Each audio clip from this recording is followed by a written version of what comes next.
Hey, what's up, guys? This is Brian from Whisper Status 74, and this video is going to be on the decline of physical media when it comes to film.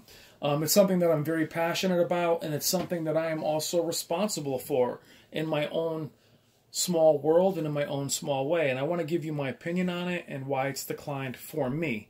What I want from you guys is your opinion, not why it's declining as a whole.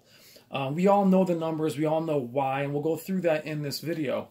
But I want to know from you if it's declining from you. And what I mean by that is your purchase of physical media in terms of special edition Blu-rays, 4K Blu-rays. Do you still buy them as gifts? Do you buy things like Game of Thrones? Do you buy that on 4K, or do you buy the collections?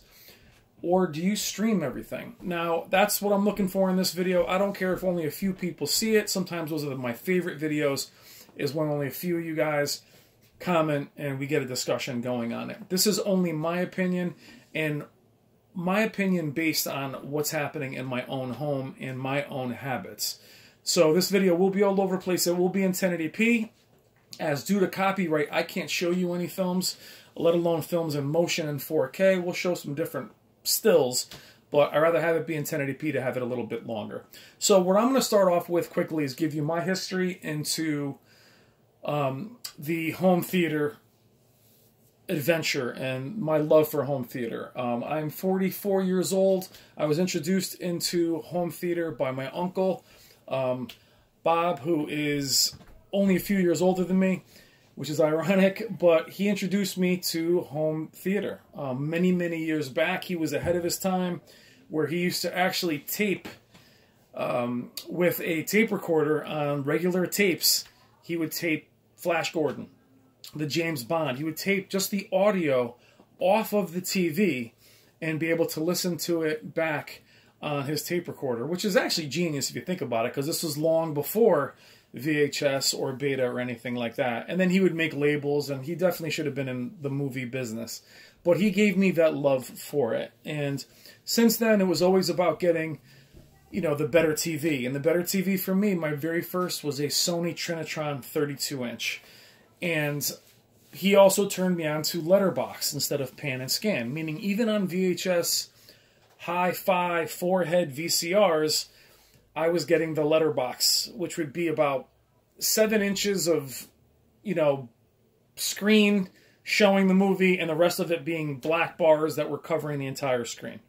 So why I give you this background is, also moving up from TV speakers to 2-channel speakers to small mini systems to a full-blown digital 5.1, or no, I'm sorry, Pro Logic to 5.1, to DTS, to discrete 7.2, 7.1 surround, and we'll touch on the audio in its own video, but we are going to touch on it here as well. As back then, the entire concept of having it at home, for me, was to deliver the home theater experience. So the movie theater experience at home. And the only way to do that back then was a decent TV. There were no settings. There was no picture settings. There was no cinema home. There was just turn it on and it worked. I actually miss those days because there was very little to adjust other than contrast and hue. The second part of it was audio. It was all about surround sound and the directional of things flying over your head and explosions and really following that and getting it home. And that's my first comment here, and where I struggle with bringing physical media home. And we're going to work backwards this way from my opinion to the obvious. Now, my opinion is the lack of really good content, being new original ideas in theater, in media in general, but primarily in terms of movies and film. Now, how I want to illustrate my point is, back when watching movies in the theater, I'm going to go with Pixar, which for the first, I don't know, 10 or 11 films, as far as I was concerned, as a studio, were undefeated. Now, this is prior to me having children. For me, The Incredibles is one of the best superhero movies ever made. I actually enjoyed all of their movies, could not wait to get them home on DVD, could not wait to then purchased them on Blu-ray, which I waited forever for, by the way, because Disney was notorious with making you wait, as they are even with the 4K Blu-rays. But the jump between not only the originality of this film and all of their films, forget about their sequels other than maybe the Toy Story sequels, it was always original. And that said, with the art design and the original and the story and nothing being rehashed, I could not wait to get it home. Could not wait to purchase it, to own it, and to have it on DVD. And then when Blu-ray came out, it was the jump in quality from DVD to Blu-ray, which made so many of the details that were not visible in movies like Finding Nemo that were so visible on the Blu-ray format. Now, this isn't about grain structure, guys. This is about really enjoying the physical copy. Something that even streaming can't really show you today with compression. But also owning this movie. And the collecting aspect of having the steel box and displaying it on a shelf like we did with books for so many, many years is having things you've watched presented in your house or in your apartment. And as the movies have gotten, and I'm not talking guys in the 60s and 70s, I'm talking about as early as the 90s and late 90s, movies like Matrix, they were original. They weren't completely original, but they were original. There just isn't anything out there now that seems original other than biopics and movies that are based on a true story, which is very telling if you really think about it. Speaking on original content, talking about movies based on true stories. Now, I told you this video is going to be long, and I'm going to get to the physical media aspect of it. But ask yourself, the popular films now, anything powerful, anything that brings up emotion, a lot of times you're going to hear, well, what's it based on? Is that based on a true story? This is A Few Good Men from many, many moons ago. Excellent film. Can this movie be made now? It's somewhat original. There were a lot of these movies in the 90s and the 2000s, 80s. The thing is, even when I saw a movie like this in the theater, I was affected by it and I wanted to own it. What I'm feeling when I'm in the theater today, whether it's a popcorn movie, whether it's a newer action film, even the Mission Impossibles, I feel like I'm on a roller coaster, but I don't see any reason to own it. Other than maybe the Marvel films that I purchase primarily for the kids, but any of the animated movies that I take them to see, the newer Pixar films, the DreamWorks films, I don't buy them. I can stream them, yes. That's more of a convenience. We'll talk about that a little bit later. What I mean, though, is from my own personal pleasure of the design and how it looks on a huge TV with surround sound, which I have. Discrete surround, 7.2. It'll shake the house. The movies I don't find are good enough for me to warrant a purchase.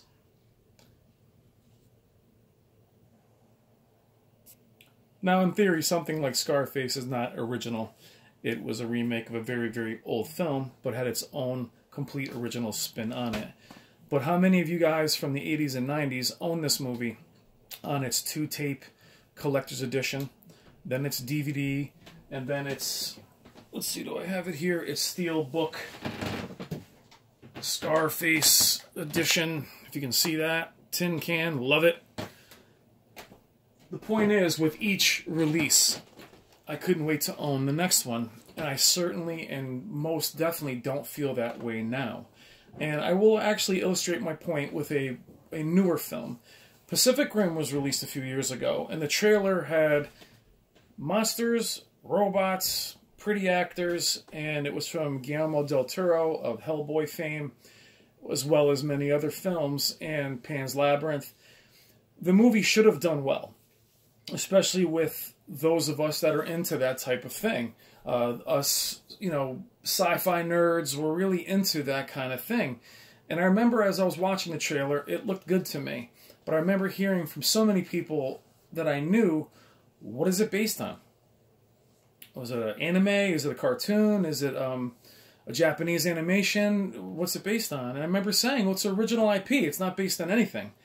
And from what people in the industry would say that I would read about it, it wasn't the best movie ever made. I loved it. But many people didn't go see it because it wasn't based on a book series. It wasn't based on a famous cartoon like Transformers. It wasn't based on anything like that. Speaking of things like Transformers, I'm a huge Transformers fan. I hate those movies. I own the very first one. I think they're unwatchable. This is not a Transformers rant, but what I'm trying to say is something original that I want to own. Now, Pacific Rim I bought, and it was a movie that I liked better and better at home. I liked it from its Blu-ray iteration, and then really enjoyed its 4K presentation with the HDR. It was a must-own. Its sequel is an absolute mess. I have absolutely no desire to purchase that. So, instead of making even original titles that do well, why would companies do original titles? Look what's happening in gaming. Sequel, sequel, sequel, sequel. Original games are completely forgotten. The minute they're forgotten, that studio closes. So I see why in gaming they don't do it. And in movies, why spend the budget if nobody sees it? One of the last original titles I can really remember was District 9. I mean, I could not wait to get that home. I'd love to see that in 4K. Now, what I'm trying to say is, for me, the lack of current films that really grab me, that really surprise me, when I'm seeing them in the theater, there isn't anything out there. Even the best movies today, I'm like, it was all right. I mean, I enjoyed the last Mission Impossible. I didn't love it. I bought it just to see it for you guys on the channel, but I didn't love it. I wasn't blown away by it. It was a remake of a remake of a remake. There's nothing original that grabs me. There's nothing that makes me want to say, I have to get this because it's amazing. Now, speaking what I said about movies that are based on a true story, think about that for a second. The only powerful films these days or original ideas are based on real lives. You're telling me there's not creative people out there that can just make amazing stories on their own, using their imagination? I'm sure they could. However, would they be not given the attention they deserve had they not been based on a true story? Would it lack the punch? I typically don't like biopics and movies based on true stories because they have to deviate so much from that story. I remember watching The Hurricane with Denzel Washington years ago and being like, wow, that's a powerful movie, but not historically accurate. So without original content, and excuse me, but like bringing home a movie based on a true story, they're typically not the movies I would bring home anyway. I don't tend to buy really sad, powerful films. Schindler's List is one of the greatest movies of all time. I own it on Blu-ray. I almost got it on 4K, but it's a sad, depressing film. So after 13 minutes, sorry about that long-winded rant about lack of original content or original concepts. Physical media, for me, that is the #1 reason I don't purchase them, is there's nothing new that I want to own. There's very few movies I'm in there that I say, I cannot wait to get home and own this. That was my favorite part of home theater. How is this going to sound when I get it home? The Terminators, even Avatar not that long ago, which is now a long time ago, could not wait to get that movie home. Could not wait to see it. It could also be that we don't see movies in the theater as much, but typically they don't warrant me wanting to see them. One of the best latest horror movies was It. That's a remake. I know what to go in and expect. Even movies like the new Star Wars, and we can talk about Star Wars all day. I hated the new films. I liked Rogue One. Solo was actually okay. But those other films, to me, were just rehashes, and they're everything I find that I dislike about Hollywood and filmmaking these days. I didn't want to own those.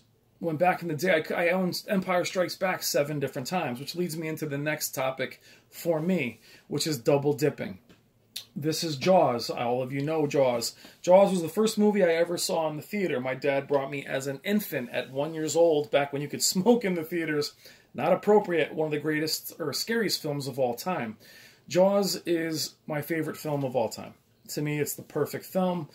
I will buy this film however many times it's released. I've had Japanese versions of it. I have all kinds of versions of it. And finally, after so many years, they released a Blu-ray version of it, so late in Blu-ray's life. I will pick it up day one when the 4K Blu-ray comes out. Now, I, in my opinion, have not been blown away by 4K. I have not been blown away by their film transfers. A lot of them are 2K upscales. Some of them look worse with poor HDR implementation. So, and they don't offer extra audio options. Maybe perhaps Dolby Atmos, which I don't have. But I'm not actually interested in owning Christine, for instance, and Stephen King. I bought that. Was it better? I guess. Was it worth me purchasing? Not really. So the double dipping I haven't really done. I'm perfectly happy with my copy of Saving Private Ryan. Perfectly happy with the copies I have of so many of these films. I will only double dip on films that are either a clear step up or are my personal favorites. Jaws, Exorcist. I didn't purchase Halloween in 4K. It has to be a big upgrade. The upgrades from Blu-ray to DVD were staggering on most films. Then there was the audio aspect. The audio aspect of some of them were 2-channel. This is 7.1. It's a big difference. You'll take my money, I'll give it to you. So without double dipping, you've taken away the largest reason I bought physical media, was to go back and purchase my favorite films of all time, to revisit them on a 75-inch screen instead of a 32-inch CRT. The audio aspect of it.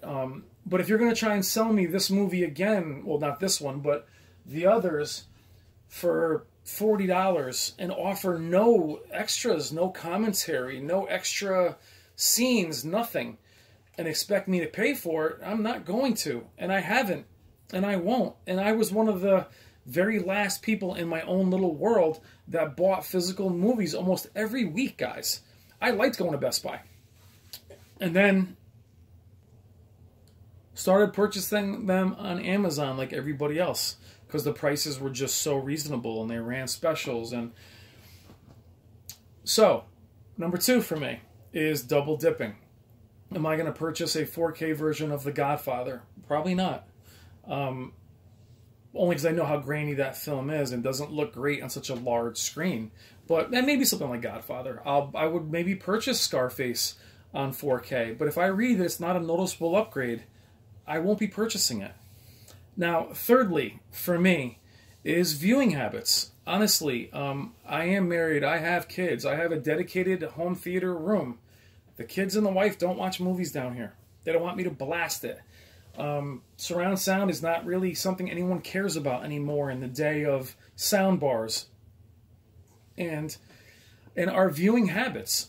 I do watch my iPad, which would have been blasphemy years ago for me to watch compressed material. It would have been, are you crazy? I need to see the best possible version of the film. Upgrading and upgrading and upgrading. It's what I had always done.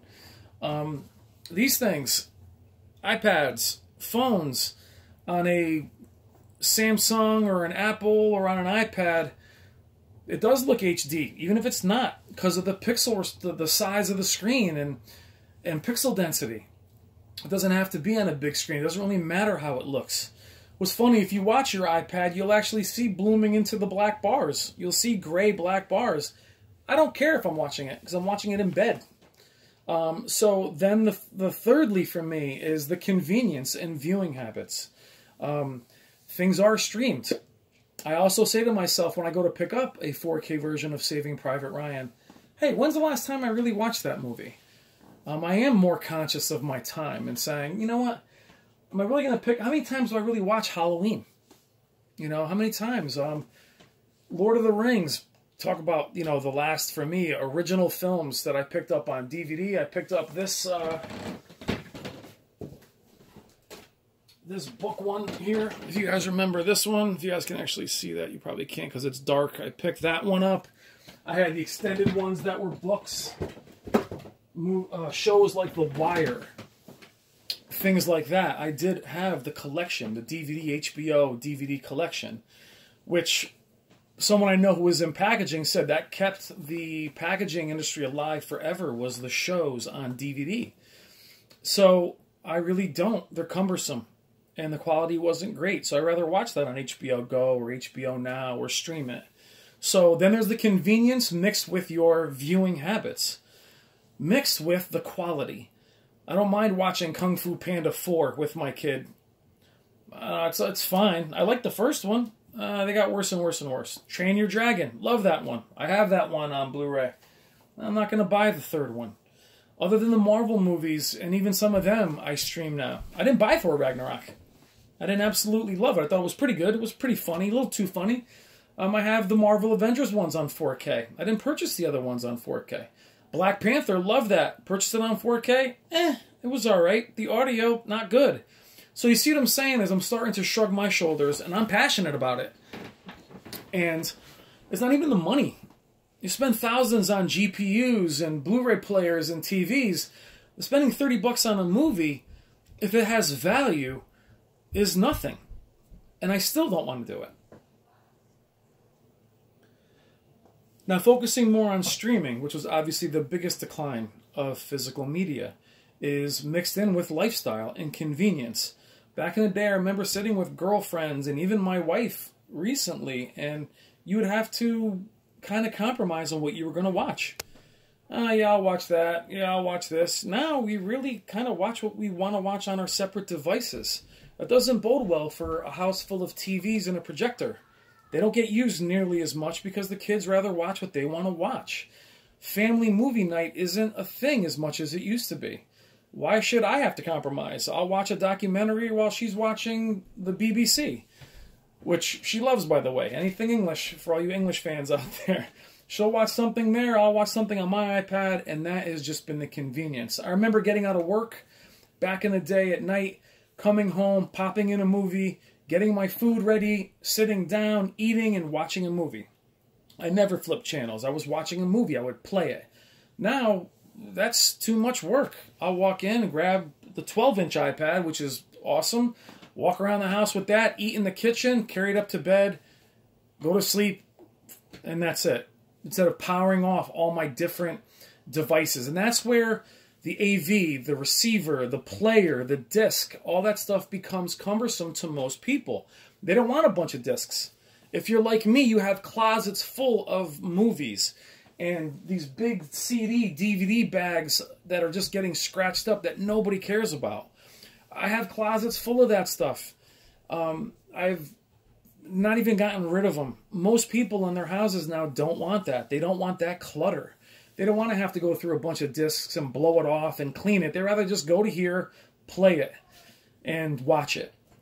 And if it doesn't look that great, who cares? They'll watch things on YouTube. They don't care if it's 4K or 1080p. Now, why is this not the same as Steam? Those of you that are into gaming say, well, look, I don't buy digital games anymore. Why is that different? Well, it's different because those digital titles you're not streaming. You're downloading all those games on Steam. So you're getting 100% of that resolution. You're getting 100% of that content. There is no compression. There is nothing. It's native. When you're watching this, I don't care. It depends on what your network is. What your network to your router. There's so many different variables. There's the signal coming in from the pole outside on your cable. I don't care how good your connection is. You're not seeing full 4K. You're seeing compression. It says right there, HDR 5.1. Well, sometimes it's 5.1, sometimes it's not. It's still not lossless. It's still not true surround sound. But most of you don't care because you're using a soundbar, which is matrixing surround sound, which is fine. Don't get me wrong. It's just not my thing, but it's just showing you that people rather, due to lifestyle and convenience, rather just watch it here. The other one is Amazon. Instead of renting a movie now, you can rent it there. And instead of actually owning it, it's better to have your movies, here. Pretend this is Amazon, by the way. And then you have your collection here. People like having their collection here. And they just watch their films here. And say, hey, you know what? Here's my movie. I don't care about, getting up out of bed after, just rather pop this in and play this movie. Why own this? Great documentary, by the way, if you like racing. Senna, amazing. So we have, for me, content. Double dipping. Original content. Double dipping. Nothing inspiring me. Not me going back and buying old films again. mainly 4K not being the jump over 1080p that gaming is. 4K gaming blows away 1080p gaming. It's not even close. To illustrate it, I could never go back to gaming in 1080p. Never. I enjoy 4K gaming, especially native 4K. I mean, it really, the immersion, the clarity, the color. What's funny is 1080p gaming never really came out for TVs or consoles. It never really came out. PC guys had it forever. But 1080p TVs were more about movies. Now 4K TVs, more about gaming as far as seeing what 4K can do. Now you want me to step to 8K for a 2K source and have movies look even worse with poor up conversion or upscaling. So 4K never grabbed me in terms of movies. I probably have 20 or 25 4K films and I don't even know where they are. I don't even keep track of them. So that is kind of where I am. Lifestyle. Streaming. Owning. Instead of going out to the store, I want to buy this, cool. Here's 20 bucks. I'll keep it on here. It won't be all over the place. I won't have to hunt it down. How many times have you guys gone through your cases and then cannot find the movie? Making you absolutely nuts. So, that is a long video, but those are my reasons, my personal reasons. And I know that a lot of you guys are going to relate to some of this, but I'm really curious to which parts of it that you actually relate to. Which parts of this that you feel are similar to you. And what can you add to it? Now, we know why the industry is going away. We know why there's not original content. We know people aren't buying it. Look at books. Quickly, let's look at books. Try publishing a book today. They want to know if it's part of a sequel. It better be a very powerful true story, or it better be not a sequel, I'm sorry, it better be a series. After Harry Potter, they want series. And a lot of the failed movies that we have now are movies of series. After, what was it, Hunger Games, they went into every other Maze Runner, all these other ones, they all failed. But where's the original film? Where is something that really makes you say, I gotta own this as soon as I get home. I gotta watch this again and again and again.